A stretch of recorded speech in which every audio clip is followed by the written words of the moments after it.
Thanks, Alan. Is everyone well? All good? Jacob, just for you, mate, it's not black.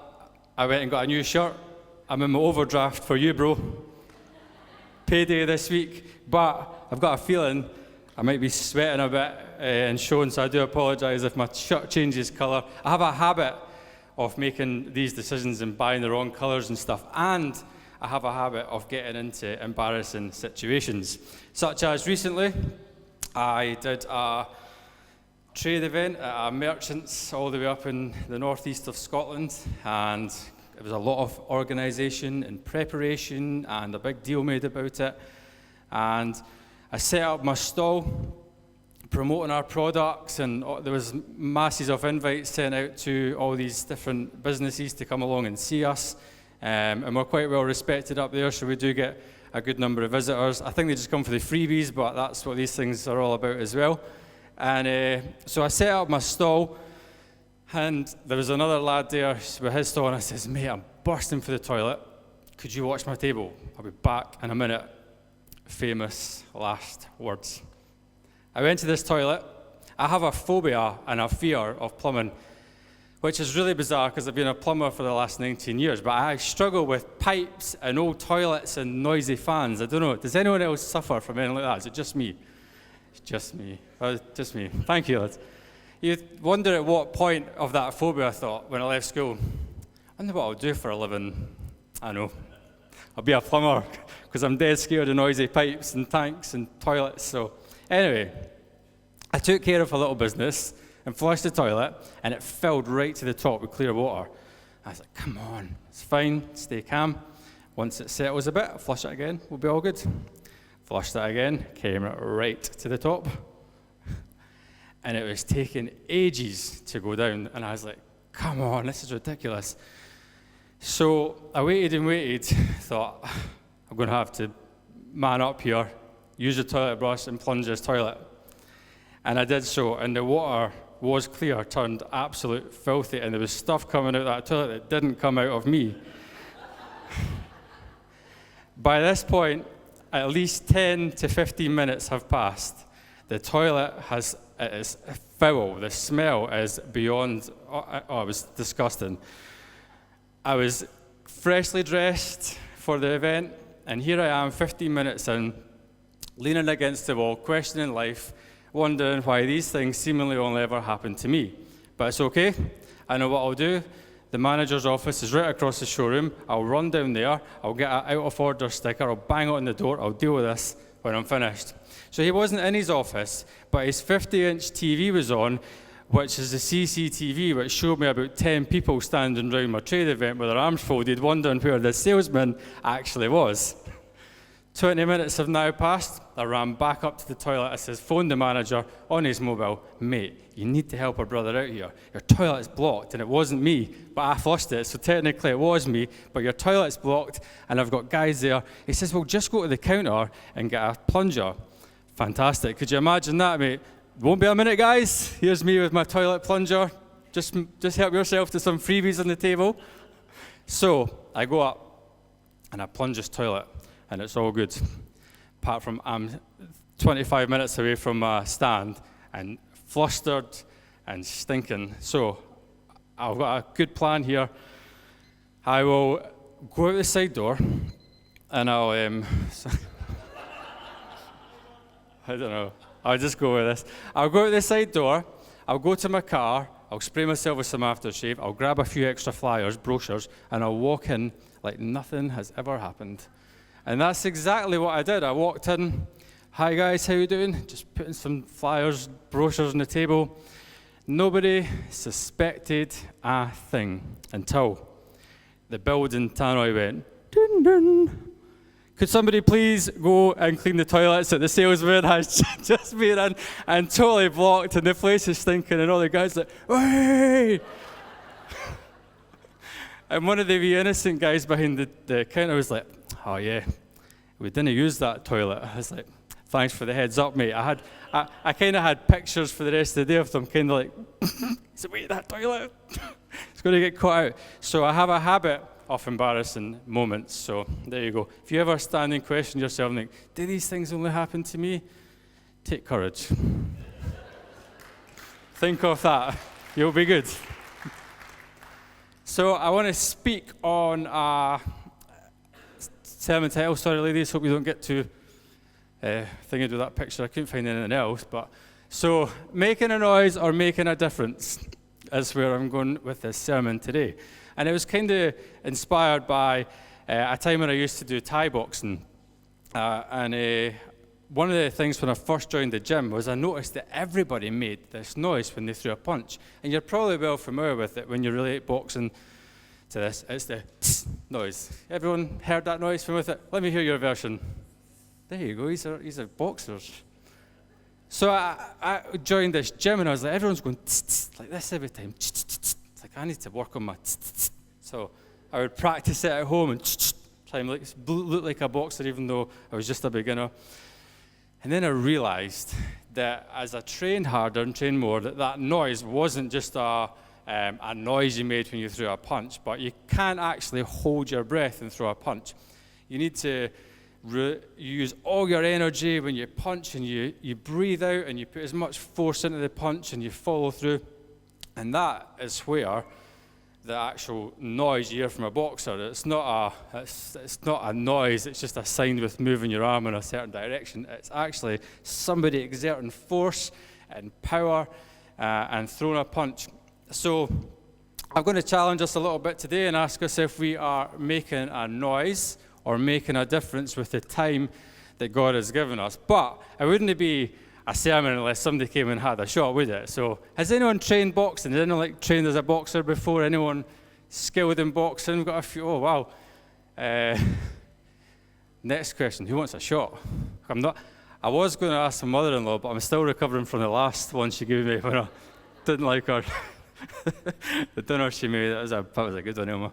So who wants a shot? Come on, let's have a bit of fun. And Zara's paranoid like a mouse jumps out of them because they've been in the attic, but they were in a box.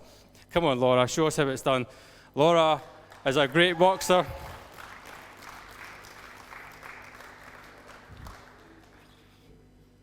Just check for mice.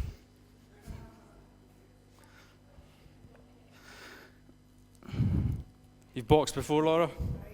So you know the adrenaline? The adrenaline that goes through when you put on those gloves, there's like everything changes. So it's been a while. So pad, preacher. Pad, preacher. What we hitting, Laura? The pad. I hope she said the pad there. There she is. Just do that one, that'll be cool. She's going to hit us a few times and go, Laura. Let's give up for Laura. Cheer her on with a bit of clap. Come on. Go for it, Laura. Nice. Whoosh. See? One more. Hey! Give it up for Laura. Thank you, Laura. Superb. Don't mess with Laura. Cheers, Laura. Superb. And that's me finished, guys. I'm only kidding. So I want to speak on your calling, because God created you with purpose, with intention, and to walk along with Him through life, but also build for our eternity.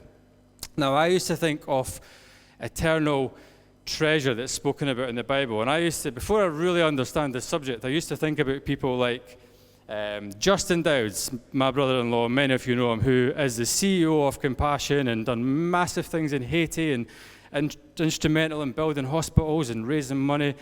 Or preachers like Jensen Franklin, who have got like millions of followers and preaches great words. And I always thought, I'll get to heaven. I think I'll be like a pool boy or something. I'll clean their pools, because what they've done is like way bigger than what I've ever achieved. Or I might like cut their grass or something, but if I'm in heaven, it's all good. But then I studied eternity. I studied in great depth your calling, and I studied as well the treasures and the rewards that we build up with how we live here on earth. So probably the most important point that I would make today is that is not how your rewards work. You do not build treasure in heaven. You're not rewarded on the things that you do, but rather what you've been called to do. So we can't compare ourselves to the person next to us, or the mega pastor, or the mega church pastor, or somebody who's doing missionary work and going into all these places. We can only really compare ourselves with ourselves. So we're not judged by the things that we've done, but on what we've been called to do. God specifically set out a path for each one of us to follow, and that's the most important thing we can learn after becoming a Christian is what is my purpose and what is my calling. So our initial calling is God calls everyone to be saved. We're born in sin, we live in sin, we have a sinful nature, and God calls us out of that, forgives us by what he done on the cross through Jesus Christ that we celebrated recently in Easter. And that's the first step to our calling. After that is to become what the Bible calls a disciple and a follower of Jesus, to lay down our cross, to deny ourselves, and to follow him, which comes at a cost from the life that we used to live to the new life that God's given us. But then after that, each one of us have a specific purpose, a specific assignment that's just unique to you. And sometimes we look way beyond ourselves and we think others are doing better or they're more important or God looks upon them with more favor. And that is so far from the truth. God's got a specific calling on your life, and he wants to take you on this exciting journey and to help be a builder of his kingdom and to build up treasure in heaven, which is an incredible thought. It says in Psalm 90, verse 12 and 17, not 2:17, teach us to make the most of our time and make our efforts successful. Yes, make our efforts successful. And that's what God wants for each one of us. He wants us to prosper, to be successful, and to thrive, and to go on this journey with him. And it's been emphasized twice in that verse because that's how they used to write back then. We use bold letters or capital letters, or we underline things, and this is how they wrote it back then. They would say it twice: to make our efforts successful and teach us to make the most of our time. Realizing that time is short here actually helps us to focus and prioritize more on the walk with God that we've been given, and the judgment that each one of us, and the judgment word's quite scary, but each person will stand before God at the end of our time on earth and we'll give an account for the way that we've lived. But for the Christian, that word judgment means to be rewarded. It means to have our lives analyzed and looked at, and for God to decide if we've been faithful enough with what he's given us and actually given to his kingdom, or have we lived for ourselves. That would be the definition of, are we making a noise or making a difference? So, because our days are numbered, we should strive to make every day count, to be effective and to be productive. And then amongst all that, we've got the normal in and out days of life, family life, work life. But in amongst all that, there's still this journey that we're to walk on. So how do we build on this new life that God's given us? It says in 1 Corinthians 3, 9-17, you are also God's building, but each one must be careful how he builds. For God has already placed Jesus Christ as the one and only foundation, and no other foundation can be laid. Some will use gold or silver or precious stones in building on that foundation. Others will use wood or grass or straw. And the quality of each person's work will be seen when the day of Christ exposes it. For on that day, fire will reveal everyone's work. The fire will test it and show its real quality. If what was built on the foundation survives the fire, the builder will receive a reward. But if anyone's work is burnt up, then he will lose it. But he himself will be saved as if he had escaped through the fire. So we can build with different materials, and we can build with the right things and the wrong things. Now, we don't have physical materials. It's obviously an illustration given, but what do we do with our time that God's given us? It says at the end there that if anyone's work, it could be burnt up, they'll lose it as if they've escaped through a fire. That could be similar to somebody who's invested all their time into their career. So they've left school, studied hard, quite rightly so, university, done well, and then we start the career journey. We work day and night and we give everything we've got to our careers. And this particular person has worked day and night, overtime, you name it, chasing for promotions. They build up their pension, which has been a massive part of their drive, is to build up so they can retire. And then retirement day comes. The day that they retire, there's a crash in the economy, and the pensions are wiped out, and this person who's worked all their life, all of a sudden has nothing. They then find out that the banks have closed due to this, and all their money that they'd saved up has also been taken away from them, all lost in a moment. And then they return home from the bank to find out that their house has burned to the ground. They have nothing but the clothes on their back. I think you would say that's probably a worse day than my toilet experience, but they're quite close. But so this person's lost everything. And that's what this verse is telling us. That if what we build on determines our treasure in heaven and for all eternity, not for our 70 or 80 years that we're given here, but for your entire eternity, to build with the right materials, to be a builder in God's local church and to be a builder of his kingdom. And it's saying here that those who don't will lose everything that they've put into it. And Paul is giving us this as an encouragement. It doesn't sound like it. He's giving us it as an encouragement to make sure that we focus on the right things. So God doesn't want that for us. He wants us to be successful here, right now, in the present, and for all of eternity. It's us who determine how we build, and we have two major choices in our construction every moment of our life. One is to gravitate towards the temporal, which appeases the flesh, which would be seen as the wood, the grass, and the straw. This is where we put our own interests before God, and we've made him Lord and Savior, but I'm staying in control. We put our business first, we put our careers first, we put idols first, and this could be seen as making a noise, not a difference. The other way to live is in line with our born-again spirit's desire, following the eternal word of God, which is to build with gold, silver, and precious stones. How we build or how we live our lives will determine how we fare when the fire of God's presence examines our work. Not only will this is frightening, I had to read this so many times, not only will our works be examined, but our thoughts, motives, and intentions will all be exposed as well. Whew, I'm in trouble. I'm going to read that again. Not only will our works be examined, but our thoughts, motives, and intentions will be exposed as well. And this is why it's so crucial for believers to carefully listen and to hide in our hearts the word of God.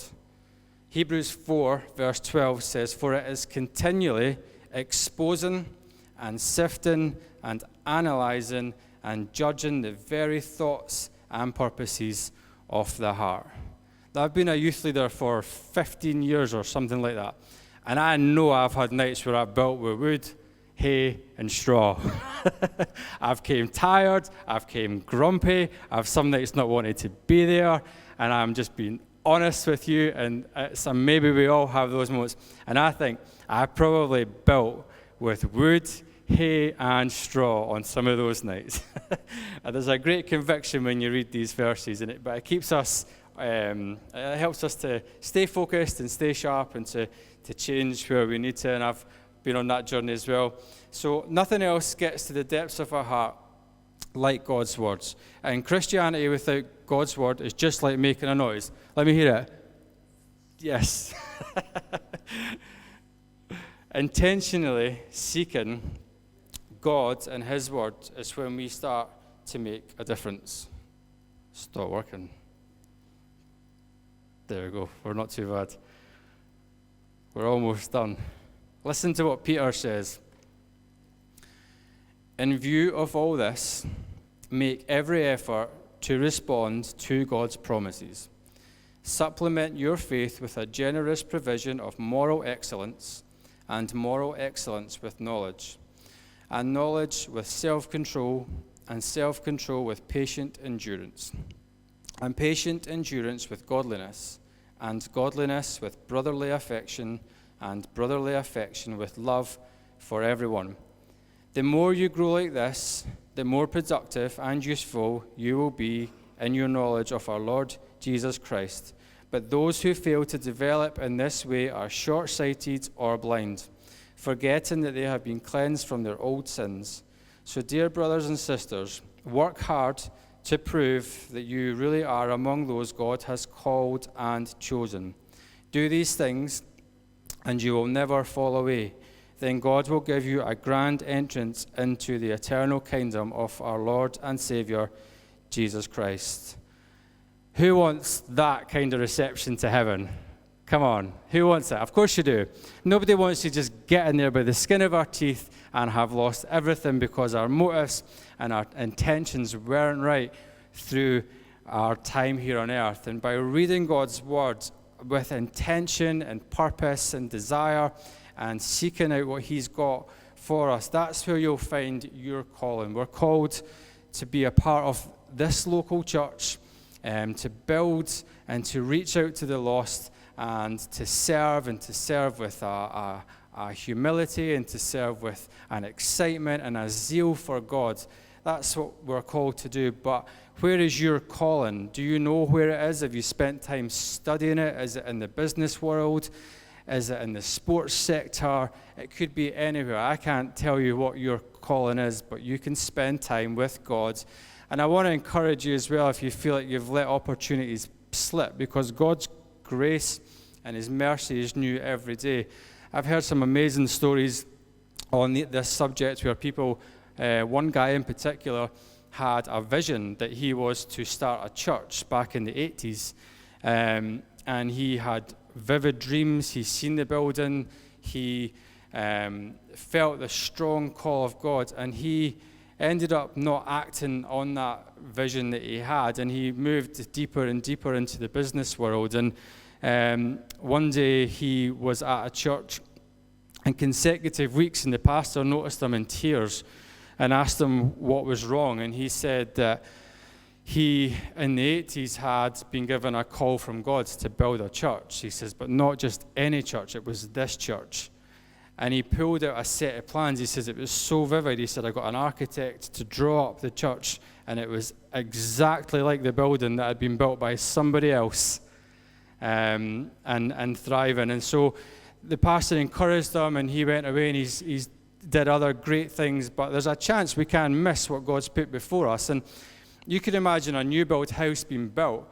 If a developer has called in subcontractors, which we effectively are for God, if he's brought in these subcontractors, but some of them don't turn up, which tradesmen are terrible for, to be totally honest with you, but if we don't turn up, is that developer going to stop the building being built? Or is he going to go and find someone else to do the work? He's going to phone around, he's going to find somebody, and they're going to carry on and get that building. And that's the same with God's kingdom. It will be built, and he's given each one of us a unique place in our lives to be a part of that. And so being plugged in and focused and Bible reading Christians is the best place to start. I want to honor two people that I think have lived this example for many, many years. And they are, often we go across the world to hear these stories of greatness and what people are doing with their lives. But there's two people that are in this building, maybe not presently, I'm not sure, but that have lived out. And this is as an encouragement. This is not for you to compare yourself, because remember, your calling is unique to you and not anyone else. But I want to give an example of people who are humble, who have fought through many different seasons of their lives. The first one is Ewan Mitchell. He is the Synergy youth leader. Yeah, give it up. I don't think he's here. He's on holiday, but he's poured out his heart and his Synergy into the youth group that we have here, and he has done this for about 20 years. He's, I think, it's 28 years anyway, and he's the life and soul of our meetings. Like I said, you can either make a noise and make a difference. Ewan does both. But he does it, he's an amazing man of God. He's humble. And a while ago, Ewan lost his son. His son was born and passed away, I think on the same day. And Ewan, quite rightly so, took some time out. And me and Zara were chatting, and I said, there comes a time when everyone moves on from where they're serving, and I just wonder if this will maybe be the time that Ewan decides to move on. He's been through a lot of trauma, and there's a lot going on in the family with it. I just wonder what will happen, but we'll see. Well, Ewan came back, and honestly, he knocked me over with his response. He said that having lost his child made him have a deeper love for the lost and people out like youth.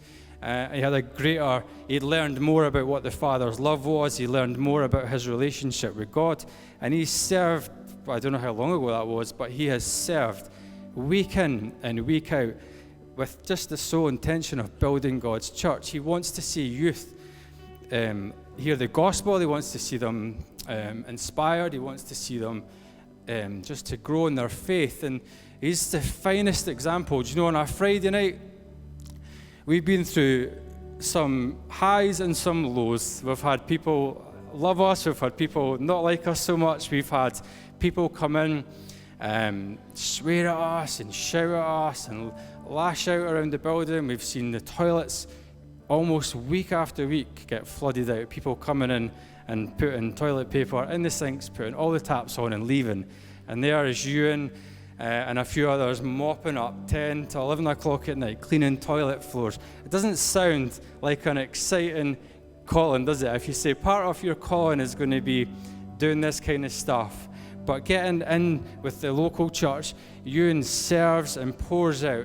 And he's a great example to all of us men about having a heart for God, for taking all these verses, putting it together and saying, I'm sold out for God. I might miss weddings, I might miss parties on a Friday night, I might miss family gatherings. My priority is serving God. The treasure that man's built in heaven will be unimaginable. The second person, I am being very biased, I've got the microphone, we'll just have to go with it, is my wife, Zara, who has also, give it up, who has also served in Synergy for 20 plus years. Zara always asks me what I'm preaching on, but I learned a valuable lesson years ago. If I said I was preaching on like patience or peace, we'd have a follow. I'd be like, oh, you're the last person that should be preaching on that. So she's been asking me all week. I'm like, nope, not doing it. So she doesn't know I'm saying all this. But she as well has focused on her calling and put everything into serving God with diligence, with humility. It's maybe not the most glamorous profession to hold, being a youth worker, part-time youth worker. Probably maybe undervalued, maybe not appreciated. I know that Zara has highs and lows. I know sometimes she wonders if she's doing well enough. And we go through all these emotions. Zara goes through all these things. And I said to Zara recently, when will it be time to move on? And Zara said, I'm called to do this. And I'm not giving it up until I know that the next generation of kids have this youth group that's thriving. And I just thought, wow, that's the real, genuine faith.